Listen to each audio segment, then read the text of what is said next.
Hello and welcome to some more Star Citizen with some more information on medical gameplay planned for the game, respawning at ships, making the in-game currency UEC from the profession, medical drones, and more information on the Apollo search and rescue ship.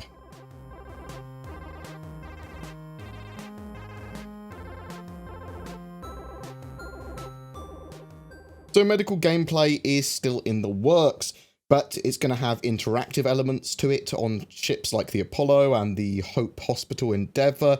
Player interactions with the world and mechanics will be more than just pressing a button and walking away.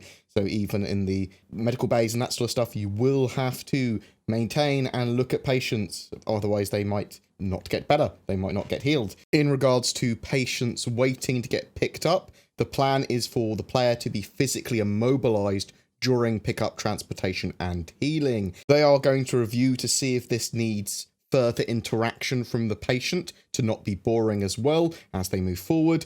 During these downtimes, they're going to make sure the player has access to feedback, notifying them of their current state, and an indicator showing the rough time until the next state. As part of missions or responding to distress signals, service beacons, damaged ships you might just encounter, NPCs can also be found there to be collected via the drones and treated and make money. To prevent abuse, they plan to make players prepay Alpha UEC or UEC for treatments. It could be a voluntary choice for conscious players and be tied to a pre-accident request to respawn an Apollo or other medical ships for those that are more gravely injured. There wasn't a firm answer on how to remove players if you needed to after they've been treated though. Some players may be a problem, and it's worth considering some ways of dealing with this from the dev point of view. Marking players as intruders, asking them to leave after a certain period of time so you can take them down if you need to without getting a criminal rating, or at least they'll get one if they stay on your ship for too long. Ways of rating services of the medical provider and the patient. Even internal security turrets could be useful. Could you potentially stage a ship capture by getting a few players to get minor injuries, get them treated, and then attack the owners? Or is all of your gear stored in a locker at the rear of the ship when you get treated? Just a few of my underdeveloped homebrew solutions there to think about. Players' time to kill is going to be increased as they bring on more features as well. So they're going to constantly review and amend the gameplay to make sure it's fun, immersive, and balanced. In previous releases, the time to kill was quite high, but the UI gave very little feedback to the players about what exactly was going on. So this medical system and damage system to players is evolving somewhat. This basically previously gave a poor feeling to both parties, but there's a lot of systems due to be implemented that will prevent this from happening again. Knockdowns, bleed outs, stuns, field medical equipment, and more feedback to the players are all part of that, it seems. In regards to medical drones and patients, the drones simply require a patient to be immobilized or unconscious. What you do with them after that is up to you. So the Apollo does not lock people into medical beds. So unless you constantly monitor them, they might die or not get healed from their injuries, or they could wake up and become mobile again and require further restraining potentially, because they might be bounties. Again, potentially we might see slaver and bounty hunter Apollo and medical ships around the verse as well, so that'll be interesting. In regards to combat and G-forces, they want patients to stay in a state that is as stable as possible when they're in their medical beds. So being in that bed, outside of like catastrophic events, they plan for those players to be relatively safe. Long-term plans are for all players on board a ship to be subject to G-forces relevant to how the ship is being flown. Being in a seat or bed will mitigate that somewhat at least. Respawning, so tier 1 beds are also planned to allow for respawning of players. This system is likely to be done through service beacons or a similar system. There may be cooldowns on where and when you can respawn to promote the concept of death having serious consequences, but it's also going to be limited by the medical resources carried by the Apollo or medical ship in question. While you could respawn multiple times on the same ship in a game session, the overall respawn amount is going to be limited by the resources on that ship and what it has available. Each spawn or recovery will use an amount of equipment and consumables required for medical gameplay. For patients that are not in your friend or party list, retrieving them is planned to be an active process using the drones. You may have to actively accept missions or go to beacons to recover non-party members, so there's no need to switch off your ship as a spawn point. However, when playing in a party and the requirements to respawn are met, such as distance and capacity, players will automatically be given the option to respawn aboard your ship. Hopefully this will extend to org mates as well. I suppose you could put them in your party or whatever. And it sounds like you'll be able to set whether respawning on your ship is offered as a service to non-party members or not. Some comparisons with the Apollo and the other ships in regards to scanners and comparing them to other search and rescue ships. The Terrapin and Cutlass Red both have medium scanners, whereas the Apollo has a large one, like the Carrack and some other bigger ships. While they both offer the same things and can be used for the same purposes, larger scanners have higher range and spread and give more accurate details.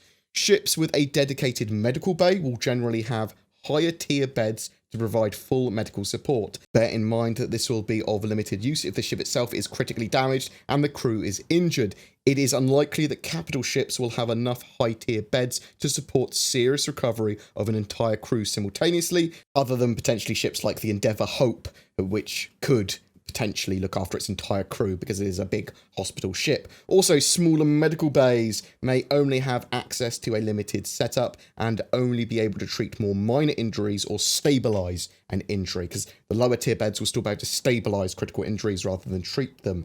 The Apollo has a choice of loadouts when it comes to medical treatments it can provide. It has 2 medical bays and can choose, with each of those having 1 tier 1 bed for critical injuries, 2 tier 2s for major injuries and ruined limbs, or 3 tier 3 beds for minor wounds. That is the full set of tiers for the medical profession at the moment, and probably what they're going to stick with, tier 1 to tier 3. So functionality wise, with the Apollo, it can heal all of the same ailments and injuries an Endeavour Hope Hospital can, just on a smaller scale based on its loadout. Superior tiers of beds or medical bays or whatever will include the functionality of lesser tiers. So a tier 1 bed would still be able to do everything a tier 2 and a tier 3 one could. An interesting decision for players will come on how they configure those bays. Having high tier beds limits the amount of people that you can heal at one time. Potentially, that can waste the amount of money that you could make in the game. So some more other specific Apollo bits and bobs. The Apollo is only a 2 crew ship, but they envision both players being able to take part in recovery and treatment rather than the ship having just a dedicated pilot all the time. So if you're landed or docked in space, both crew can safely help. However, there's nothing stopping the pilot leaving the seat, hopefully when he's in a safe area, to help out with the medical gameplay. There are no plans for further RSI Apollo variants outside the Medivac and Triage models. They are not thinking of allowing players to log off and sleep in hospital beds, though they do need to have a plan for that if players do that. If you see what I mean, I did just say do. The medical bays can be switched for other medical bays, but they can't be removed for cargo space. Organ harvesting isn't something they've currently got planned in the medical system.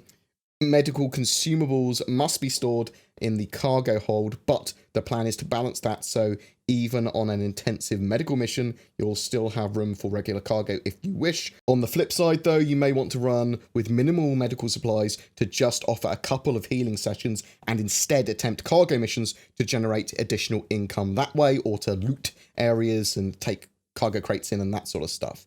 But please tell me what you think of the medical mechanics and how they're shaping up on paper at the moment, as well as what you think about the Apollo. This was all information taken from the Apollo Q&A, but also double checking with the original release of the Apollo, Death of the Spaceman, the Endeavour Q&A, part 1 and 2. And please check out my videos if you haven't already on medical gameplay, Death of the Spaceman, and the Apollo concept cell as well. Links below. Be sure to check out Shadow. It's a cloud-based alternative to getting or upgrading your gaming PC. It allows you to leverage the power of a GeForce 1080 at the moment and a powerful Windows 10 PC on almost any device, so long as your internet connection is good enough. It works with Star Citizen Alpha 3.2, and with 3.3 coming in September with object container streaming, it's only going to get better. If you do try it out, be sure to use the code BoredGamer to get a discount. Links to more info in the description below. Every month we have a giveaway. For August, it's for a Saber Raven. All you need to do is be subscribed to my YouTube channel and comment on any of my videos during the month for a chance to win. A huge thank you to my Patreons whose continued support helps me run the channel. More regularly starting this month, there will be exclusive content, early videos, polls, and ways to influence the channels for both my Patreons and something new to YouTube, channel memberships and subscriptions. It is another way to support creators, giving viewers more options, as well as giving them some emotes and badges. I'll be normalizing appropriate rewards between Patreon and the channel membership service where I can, so fans wanting to provide greater support won't lose out whatever medium they choose. Thank you so much for your continued support, guys, and for watching. Please take care, and I'll see you in the verse.